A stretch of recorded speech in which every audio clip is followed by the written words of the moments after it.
নমস্কাৰ বন্ধু বান্ধৱীসকল আপোনালোক সকলোকে স্বাগতম জনাইছোঁ আপোনালোকৰ এডুকেশ্যনেল ইউটিউব চেনেল জ্ঞান বন্তিলৈ। বন্ধু বান্ধৱীসকল আজি আমি আপোনালোকৰ মাজলৈ কাৰেণ্ট এফেয়াৰ্ছৰ ছেকেণ্ড পাৰ্টটো লৈ আহিছোঁ। 2019 জানুৱাৰীৰ পৰা ছেপ্টেম্বৰ মাহলৈ যিখিনি কাৰেণ্ট এফেয়াৰ্ছ হ'ল তাৰে প্ৰথম পাৰ্টটো আপোনালোকৰ মাজলৈ আমি লৈ আহিছিলোঁ। আজি আপোনালোকৰ মাজলৈ আমি ছেকেণ্ড পাৰ্টটো লৈ আহিছোঁ। আপোনালোকে SSC CGL অসম পুলিচৰ SI আৰু RRB NTPCৰ দৰে যিকোনো এক্সামৰ বাবে আপোনালোকে যদি প্ৰিপাৰেশ্যন কৰি আছে তেনেহ'লে আপোনালোকে আমাৰ এই তিনিটা সেশন আপোনালোকে চাব। আজি সেকেন্ড পাৰ্টটো আপোনালোকলৈ দিছিলোঁ আৰু এটা পাৰ্টত আপোনালোকৰ ওচৰলৈ গোটেইখিনি এনসাৰ আমি লৈ আহিম। গতিকে আহক পলম নকৰি ভিডিঅ'টো আৰম্ভ কৰোঁ। প্ৰথম প্ৰশ্নটো কি আছে, ব্ৰেক ডেন্সক অলিম্পিকত কেতিয়াৰ পৰা অন্তৰ্ভুক্ত কৰাৰ সিদ্ধান্ত গ্ৰহণ কৰা হৈছে? কেতিয়াৰ পৰা? এক নম্বৰটো কি আছে, ব্ৰেক ডেন্সক অলিম্পিকত কেতিয়াৰ পৰা অন্তৰ্ভুক্ত কৰাৰ সিদ্ধান্ত লোৱা হৈছে? অপশ্যন হ'ব কত, অৰ্থাৎ 2024 পৰা। মনত ৰ'ব নিশ্চয় আপোনালোকৰ। দ্বিতীয় প্ৰশ্ন কি আছে, নেপালে তেওঁলোকৰ প্ৰথম উপগ্ৰহটো কোন দেশৰ পৰা মুকলি কৰে? কোন দেশৰ পৰা? USA পৰা। অপশ্যন হ'ব কত, অৰ্থাৎ USA ক'ৰ পৰা? নাছাৰ পৰা। আপোনালোকে পইণ্টসমূহ আপোনালোকে এটা বহীত নোট কৰি যাব, তেতিয়াহ'লে আপোনালোকে পিছতো চোৱাত সুবিধা হ'ব আৰু আপোনালোকৰ মনতো ৰ'ব। USA নাছাৰ পৰা। এতিয়া নাছাৰ ফুল ফৰ্মটো কি? নাছাৰ ফুল ফৰ্মটো হৈছে national aeronautics and space administration. মই গোটেইখিনি আপোনালোকক ভাঙি গোটেইখিনি প্ৰশ্নৰ উত্তৰ ক'ম, আপোনালোকে লিখি ল'ব পইণ্টসমূহ। আৰু জাপান বুলি কওঁতে এতিয়া জাপানৰ মহাকাশ গৱেষণা কেন্দ্ৰটোৰ নাম কি? জাছা, অৰ্থাৎ জাপান এৰোস্পেচ এক্সপ্ল'ৰেশ্যন এজেঞ্চি। মনত ৰ'ব নিশ্চয় আপোনালোকৰ। আৰু গটো আছে ইণ্ডিয়া। ইণ্ডিয়া কি? ইণ্ডিয়াত আছে ইছ্ৰো। আকৌ ইছ্ৰোৰ ফুল ফৰ্ম কি? Indian space research organisation. এইবোৰ প্ৰশ্ন আপোনালোকৰ মানে কুৱেশ্যন আহিব পাৰে এইবোৰ প্ৰশ্ন। আৰু ইছ্ৰোৰ স্থাপন কেতিয়া হৈছিল? 1969 চনত। আৰু ইয়াৰ অধ্যক্ষ বৰ্তমান কোন? কে চিৱান। আৰু মুখ্যালয় ক'ত আছে? মুখ্য কাৰ্যালয় আছে বেংগলোৰত। মনত ৰ'ব নিশ্চয়। আৰু ঘটো আছে চাইনা। এতিয়া চাইনাৰ মহাকাশ গৱেষণা কেন্দ্ৰটো কি? চাইনাৰ মহাকাশ গৱেষণা কেন্দ্ৰটো হৈছে চাইনা নেশ্যনেল স্পেচ এডমিনিষ্ট্ৰেশ্যন। মনত ৰ'ব নিশ্চয় আপোনালোকৰ। এটা 3 নম্বৰ প্ৰশ্ন আছে, ভাৰতৰ প্ৰথম বিদেশী পক্ষীৰ পাক ক'ত আৰম্ভ কৰে? অপশ্যন হ'ব কত, অৰ্থাৎ মুম্বাইত। 4 নম্বৰ প্ৰশ্ন আছে, DRDO life time achievement award কাক প্ৰদান কৰে? কিছুদিন আগতে DRDO life time achievement award কাক প্ৰদান কৰে?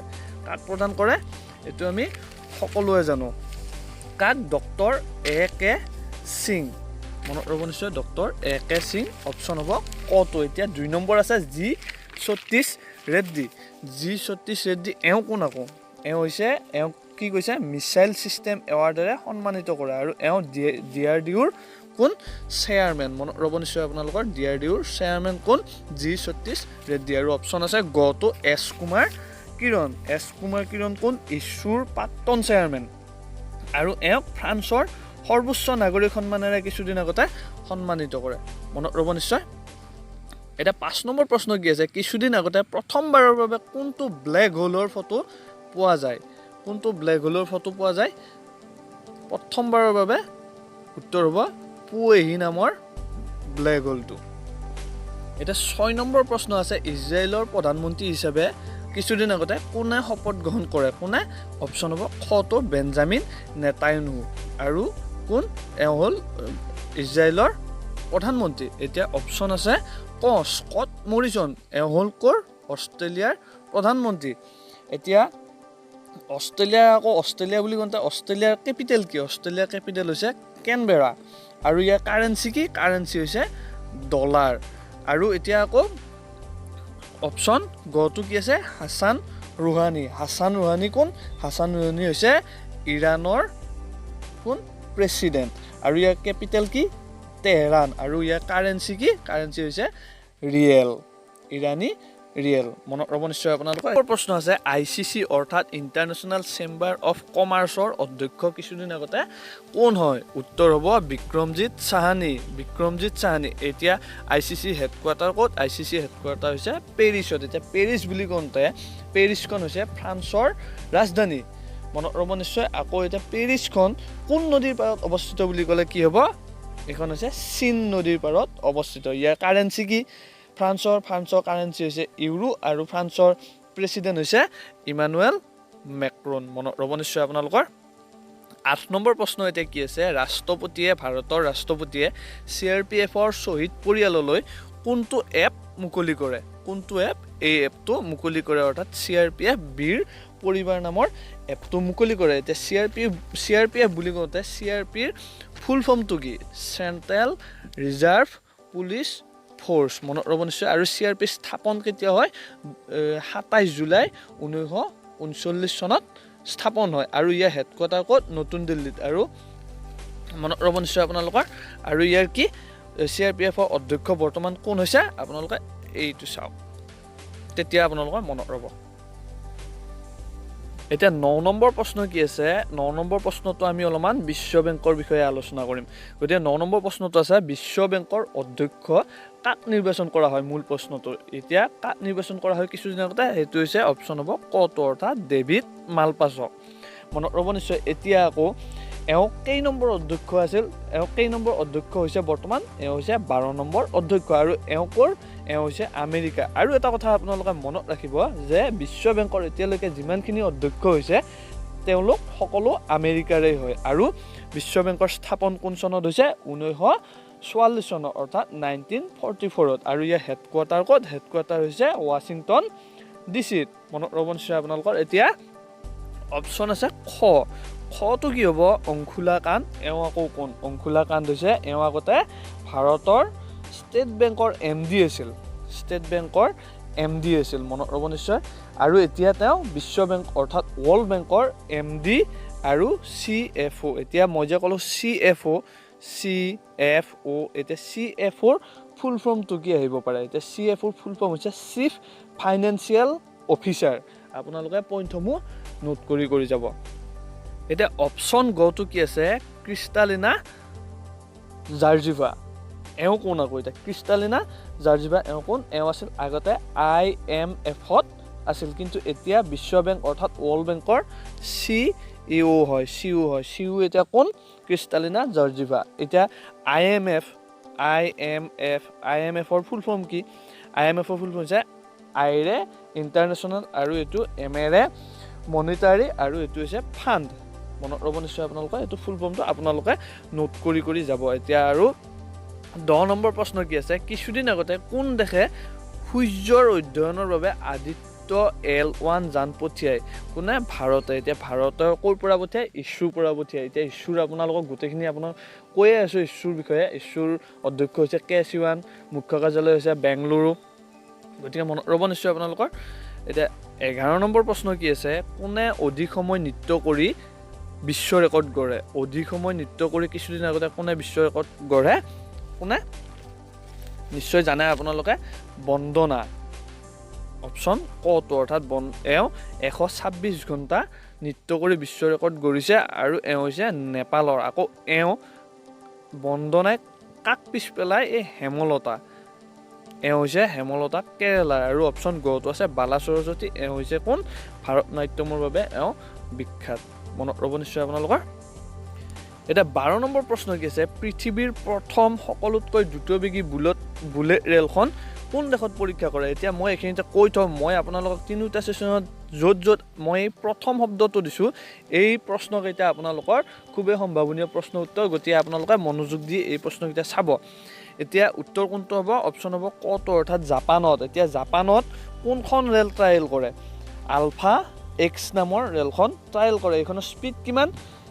400 কিলোমিটাৰ প্ৰতি ঘণ্টাত। এইখন ৰেল আকৌ এতিয়া কিছুদিন আগতে ট্ৰায়েল কৰিছে হয়, কিন্তু এইখন ৰেল চলিব আকৌ 2030 চনৰ পৰাহে এইখন ৰেল চলিব। কিন্তু এইখন ৰেল 400 কিলোমিটাৰ স্পীডৰ পৰিৱৰ্তে 360 স্পীডতহে চলিব। এইটো আপোনালোকে মনত ৰাখিব। এতিয়া অপশ্যন আছে খটো আছে চীন। এতিয়া যদি কয় চীনৰ হাই স্পীড ট্ৰেইনখন কোনখন? সেইখন হৈছে চাংঘাই মালগেভ ট্ৰেইন। মনত ৰ'ব নিশ্চয়। এইখন হৈছে চাইনাৰ। এতিয়া আকৌ অপশ্যনটো আছে ৰাছিয়া। এতিয়া ৰাছিয়াৰ হাই স্পীড ট্ৰেইনখনৰ নাম কি? ৰাছিয়াৰ হাই স্পীড ট্ৰেইনখন হৈছে ছাপচান। মনত ৰ'ব নিশ্চয়। এতিয়া 13 নম্বৰ প্ৰশ্ন কি আছে? কিছুদিন আগতে সাংবিধানিক ৰূপত সমলিংগৰ বিবাহ বৈধ বুলি ঘোষণা কৰা এছিয়াৰ প্ৰথম শব্দটো ইয়াত আছে, গতিকে এইটো প্ৰশ্ন ইম্পৰ্টেণ্ট। প্ৰথম দেশখন কোনখন অপশ্যন কোনটো হ'ব ক'ত অৰ্থাৎ টাইৱান এতিয়া টাইৱান বুলি কওঁতে টাইৱানৰ কেপিটেল কি টাইপে আৰু ইয়াৰ কাৰেন্সি কি কাৰেন্সি হৈছে টাইৱান ডলাৰ আৰু প্ৰেসিডেন্ট কোন প্ৰেসিডেন্ট হৈছে চাই ইং ৱেন এতিয়া আকৌ অপশ্যন খটো আছে আয়াৰলেণ্ড এই আয়াৰলেণ্ডখন কি আয়াৰলেণ্ডখন হৈছে পৃথিৱীৰ প্ৰথম মানে সমলিংগৰ বিবাহ বৈধ বুলি ঘোষণা কৰা পৃথিৱীৰ প্ৰথম দেশখন হৈছে আয়াৰলেণ্ড মনত ৰাখিব নিশ্চয় আপোনালোকৰ এতিয়া আয়াৰলেণ্ড বুলি কওঁতে আকৌ আয়াৰলেণ্ডৰ কেপিটেল কি আয়াৰলেণ্ডৰ কেপিটেল হৈছে ডুব্লিন আৰু ইয়াৰ কাৰেন্সি কি কাৰেন্সি হৈছে ইউৰো আৰু প্ৰধানমন্ত্ৰী অৰ্থাৎ PM কোন PM হৈছে লিউ ভাৰতকাৰ মনত ৰ'ব নিশ্চয় 14 নম্বৰ প্ৰশ্ন আছে কিছুদিন আগতে ৱৰ্ল্ড বুক অফ লণ্ডনৰ দ্বাৰা ষ্টেণ্ড আপ কমেডিয়ান হিচাপে কাক বিবেচনা কৰে অপশ্যন হ'ব কটো অৰ্থাৎ কপিল শৰ্মা আৰু অপশ্যন খটো আছে সুনীল গ্ৰোভাৰ এওঁ হৈছে ইণ্ডিয়ান কমেডিয়ান আৰু গটো হৈছে কেদাৰ খান এওঁ এজন সুদক্ষ অভিনেতা আছিল বলিউডৰ আৰু এওঁ কিছুদিন আগতে মৃত্যু হৈছে এতিয়া 15 নম্বৰ প্ৰশ্ন আছে 2019ত মেন বুকাৰ এৱাৰ্ড কোনে লাভ কৰে উত্তৰ হ'ব জোখা অল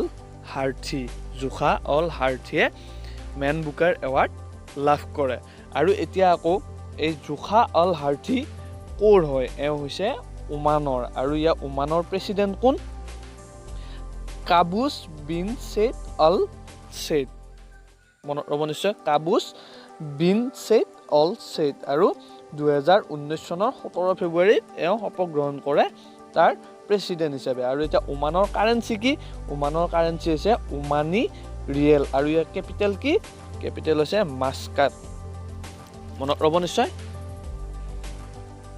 16 নম্বৰ প্ৰশ্ন আছে গ্লোবেল এছিয়ান অফ দা ইয়াৰ এৱাৰ্ডেৰে কাক সন্মানিত কৰা হয় কিছুদিন আগতে কাক অপশ্যন কোনটো হ'ব অপশ্যন হ'ব কটো অৰ্থাৎ হেমা দিবাকৰক কিছুদিন আগতে গ্লোবেল এছিয়ান অফ দা ইয়াৰ এৱাৰ্ডেৰে সন্মানিত কৰা হয় আৰু অপশ্যন কি আছে খটো ৰচনা খেৰ এওঁ কোন এওঁক আকৌ জাৰ্নেলিষ্ট অফ দা ইয়াৰ হিচাপে সন্মানিত কৰে 2019তে মনত ৰ'ব নিশ্চয় আৰু গ অপশ্যনটো আছে স্বাতী চতুৰ্বেদী আকৌ এওঁ কোন এওঁক 2018ত প্ৰেছ ফ্ৰীডম এৱাৰ্ডেৰে সন্মানিত কৰা হৈছিল মনত ৰ'ব নিশ্চয় আপোনালোকে এইবোৰ প্ৰশ্ন আপোনালোকে মনত ৰাখিব আৰু এইবোৰ আপোনালোকে প্ৰশ্ন বহি এটা টুকি ল'বই এতিয়া 17 নম্বৰ প্ৰশ্ন কি আছে প্ৰধানমন্ত্ৰী নৰেন্দ্ৰ মোদীৰ শপত গ্ৰহণ অনুষ্ঠানত 30 মেত এতিয়া চাওক প্ৰধানমন্ত্ৰী নৰেন্দ্ৰ মোদীৰ শপত গ্ৰহণ অনুষ্ঠানটো কোন তাৰিখে হৈছিল বুলি ক'লে এই 30 মেত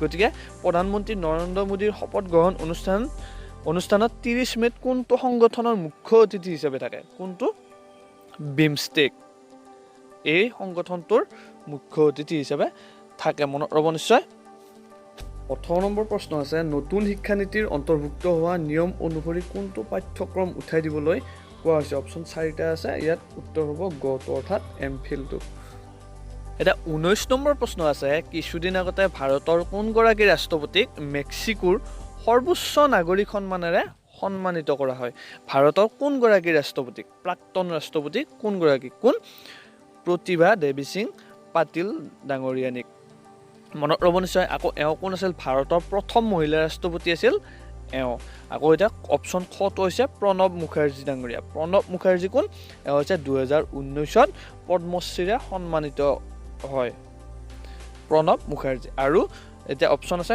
গটো অৰ্থাৎ ডক্টৰ ৰাজেন্দ্ৰ প্ৰসাদ কোন এওঁ হৈছে আমাৰ ভাৰতৰ প্ৰথম ৰাষ্ট্ৰপতি মনত ৰ'ব নিশ্চয় আপোনালোক 20 নম্বৰ প্ৰশ্ন আছে IHS মাৰ্কেটৰ ৰিপৰ্ট মতে অৰ্থনৈতিক দিশৰ পৰা ভাৰত এই বৰ্ষৰ শেষৰ ফালে ব্ৰিটেইনক পিছ পেলাই কিমান নম্বৰ স্থানত উপনীত হ'ব ইয়াত অপশ্যন 4টা আছে অপশ্যন কোনটো হ'ব অপশ্যন হ'ব 5 নম্বৰ অৰ্থাৎ খটো হ'ব এতিয়া প্ৰথম স্থানত কোন আছে প্ৰথম স্থানত আছে US দ্বিতীয় স্থানত আছে চীন তৃতীয় স্থানত আছে জাপান আৰু চতুৰ্থ স্থানত আছে জাৰ্মানী আৰু পঞ্চম স্থানত আছে UK অৰ্থাৎ ব্ৰিটেইন আৰু 6 নম্বৰ স্থানত আছে ইণ্ডিয়া এতিয়া 6 নম্বৰৰ পৰা ব্ৰিটেইনক পিছ পেলাই হ'ব 5 নম্বৰ এতিয়া মই ক'লো IHS এতিয়া IHS ৰ ফুল ফৰ্ম কি IHS ৰ ফুল ফৰ্ম হৈছে ইনফৰমেশ্যন হেণ্ডলিং সাৰ্ভিসেছ মনত ৰ'ব নিশ্চয় আপোনালোকৰ তেনেহ'লে বন্ধু বান্ধৱীসকল আজিলৈ ভিডিঅ'টো ইমানেই আছিল আপোনালোকে